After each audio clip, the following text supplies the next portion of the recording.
Hey everybody, Ricky. Nova. And we are taking Marriaging on the Road. This is our last episode. We were doing 3 episodes on fighting, and today is our last episode on fighting. This is the last one. We said we were going to do 3.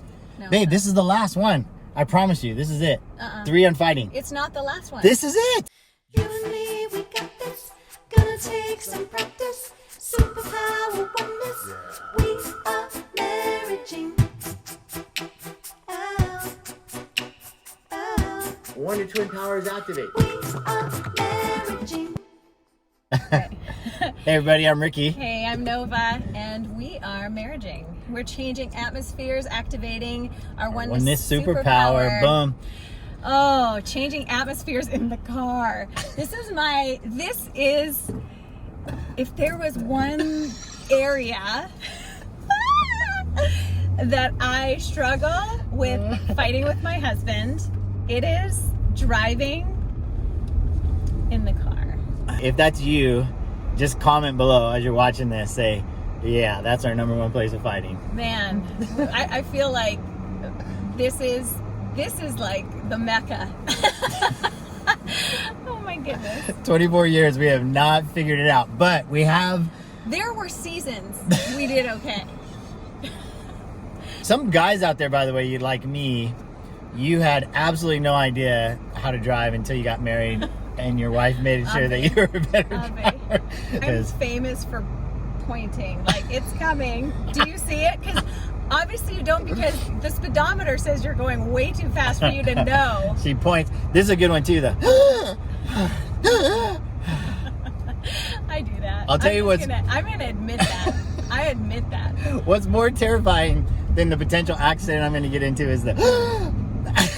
I do scare everybody in the car. Come on, ladies, who's with me? Before we get into it, we just want to say, in all seriousness, we are praying to the coronavirus. You're losing your job. Some of you have lost friends and family members, and we are praying for you. You can't leave your house. You're not supposed to. You have a car, so why not just go out for a drive?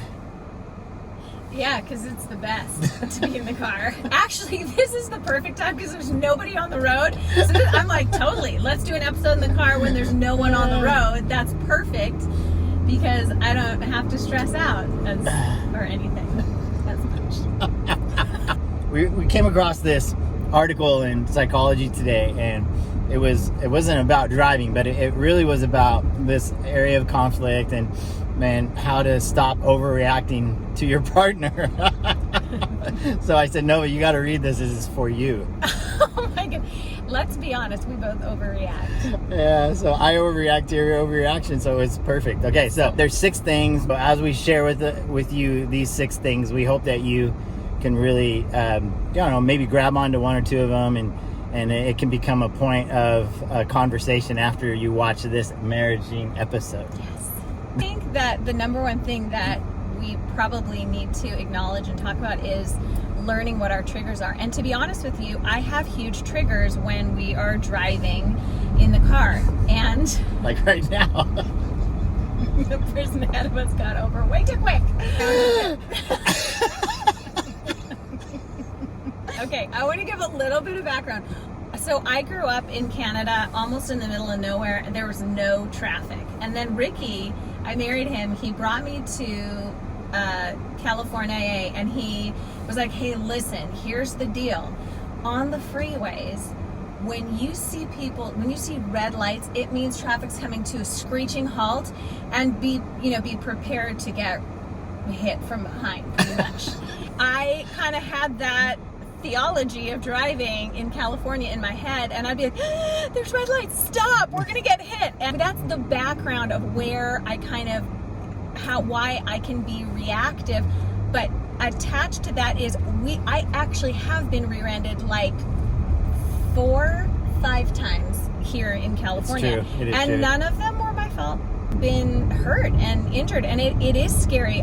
There's like a definite reality for me of being hit. So I feel like, you know what we need to do is we need to be the most defensive drivers there are out there. We're not going to be offensive. We're not trying to beat anybody to the red light. Like, we're just going to be defensive. I had to learn my triggers in marriage and in this area of driving. One of them was if I saw, cars coming too quickly to me, I would freak out. The second thing of this article, the second point, and the thing that stood out for oh yeah, that's me, is we have to pay attention to your critical inner voice. I don't know if you have a critical inner voice. I have a critical inner voice. A critical inner voice would say when she goes, or slow down, or stop it, or be careful, there's a red light, or there's a stop sign, or whatever she's doing. In my mind, you know what I say? My critical inner voice says, she doesn't trust you. And she probably thinks I'm cheating on her too, because she doesn't trust me with her life, obviously. And then that makes me mad, because she should trust me. We've been married for 24 years. The truth, I've never been in an accident with you where it's been your fault. I feel like, you know what, I'm protecting us by compensating here. Oh my goodness, you're going way too fast. Thank you for protecting us. See, I'm just doing my job. The third thing is making connections with your past. My dad was awesome, but he definitely was a little reckless. And he grew up on a farm. I grew up on a farm, and he would do these crazy things. Like, he put me on a motorcycle when I think I was 6. I know for sure that my feet couldn't touch the ground, but I was on a Kawasaki 150 or something like that, and he's like, you know what, you're gonna learn to drive this. And then he left. He put me on it. He's like, this is how you get the gas going. And we had this circle, a driveway on our farm, and I literally drove the circle for 40 minutes, and I was like, where's everybody at? And I ended up crashing because I was like, well, I gotta stop sometime. And it felt a little reckless and unsafe. And so sometimes making the connection with my past is if he drives recklessly, I'm like, I don't feel safe. You're making me feel unsafe. And if you're not there for me when I fall down, on my motorcycle, if you're not being present to how I'm feeling, then you don't care about me. Fourth point I really resonated with in this article, because the fourth point is sit with your feelings.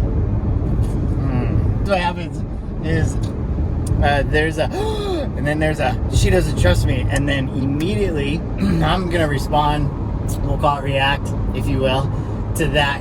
Oh my gosh, she doesn't trust me, and now I'm getting angry or frustrated or irritated, or I just say a really sarcastic comment wow, it's a good thing you're here, I could have died like I did yesterday. That's true, you do that. Sitting with your feelings would be this: if you feel like saying something right away that's out of irritation, frustration, or anger, to keep your mouth closed. There's actually a verse in the Bible that says, it's in the book of James, and it says, be slow to speak and quick to listen and slow to become angry.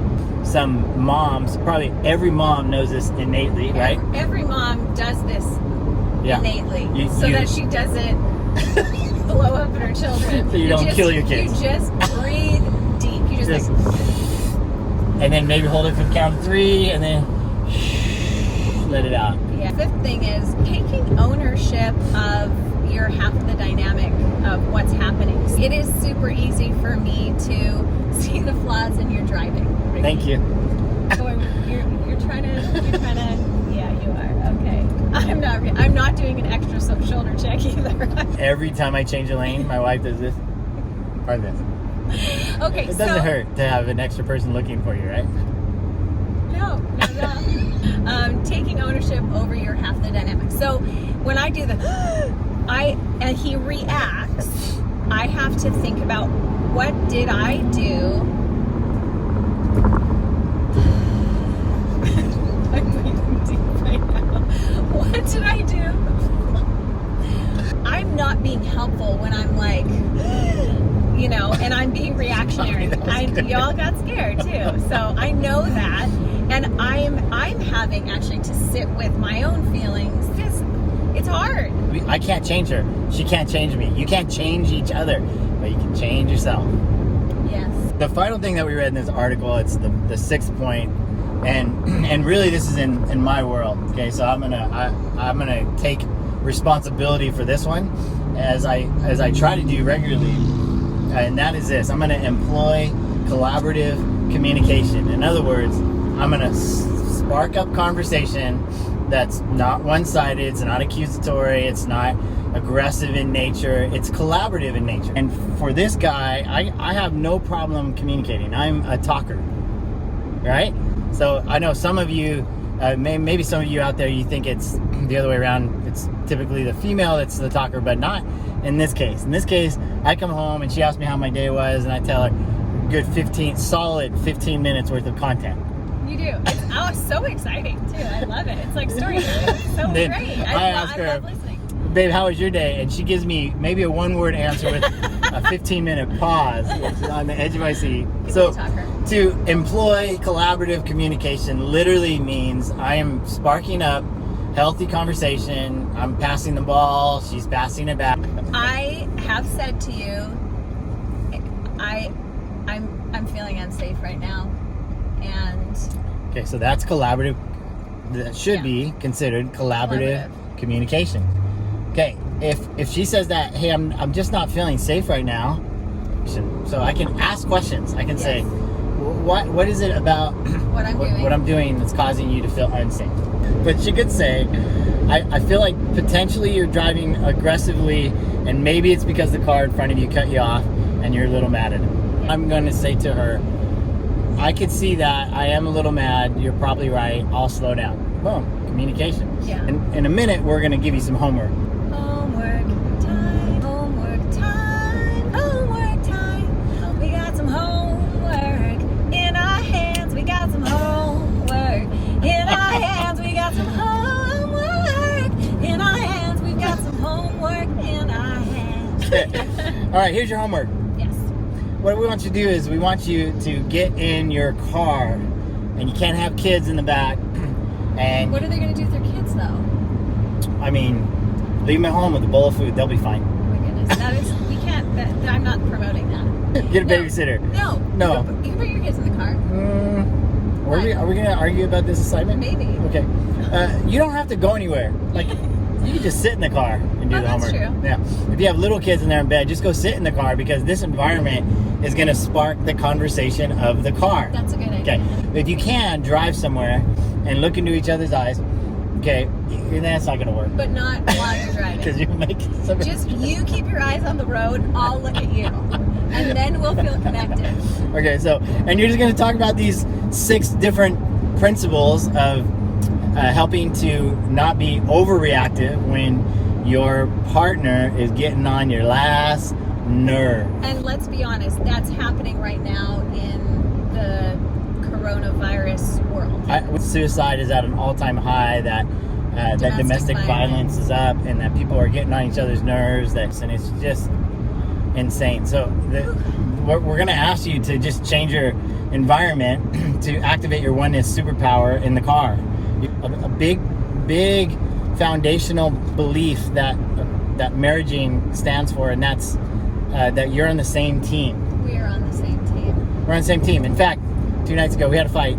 She apologized, which I really appreciated you doing that, by the way, and then I apologized. Kind of. It was a half-hearted apology. I'm sorry that I gave you the half-hearted apology.